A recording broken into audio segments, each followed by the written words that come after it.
Hello, guys. In this demo, we'd like to show a FMCW radar-based parking lot monitoring system.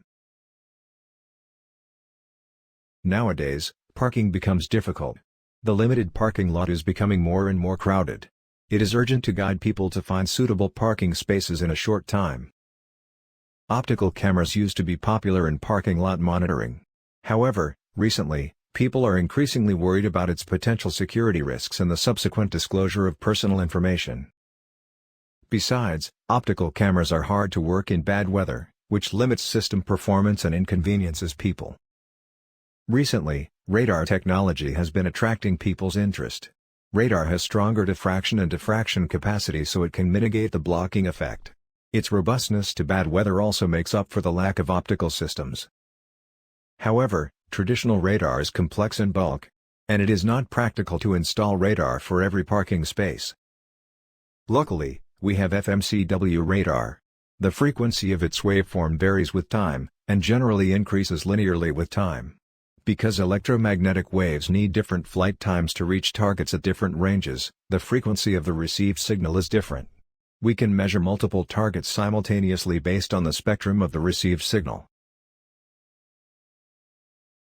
We use 24 GHz data evaluation board from Infiniton Kit Position 2 Go. The main components and dimensions of Position 2 Go is shown in the picture. It contains 32-bit ARM microcontroller XMC4700 to perform the radar signal processing. This board also contains a 24 GHz transceiver. It has one transmitter and two receivers. Besides, XMC4200 is equipped for debugging and UART connection. The debugger section supports communication between a laptop and target XMC device via a UART to USB bridge. On the other side of Position 2 Go, one transmitting antenna and two receiving antennas are also printed in the PCB. This picture shows a sketch map of multiple chirps. The maximum bandwidth is 200 MHz and the chirp duration time is 300 microseconds. These two parameters are optimized by Infineon and are also default parameters.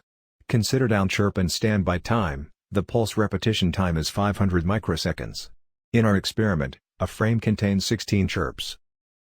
A frame contains two parts, signal transmitting and receiving time and signal processing time. The first part contains demodulation, signal sampling and other operations. They are done in hardware way. Its total time can be calculated by the number of chirps and pulse repetition time. The second part contains FFT, drawing spectrum and restoring data. They are done in C language. It takes much longer time. To avoid violation, we choose the frame repetition time to be 0.2 seconds. Other two important parameters are the number of samples and the number of chirps. The number of samples is set to 128. So the maximum observable distance is up to 50 meters. The number of chirps is set to 16. So jitter and contingency can be eliminated by averaging. These two pictures are taken in our experiment place. We choose an indoor parking basement as our experiment place. This is a big, open area. Parking spaces are in groups of 3. Groups are separated by pillars. Radar is placed in a high stairs. Firstly, we collect the background data. Secondly, we let radar run freely to get raw data. As long as we get a frame of raw data, we minus the background data, then do further processing steps.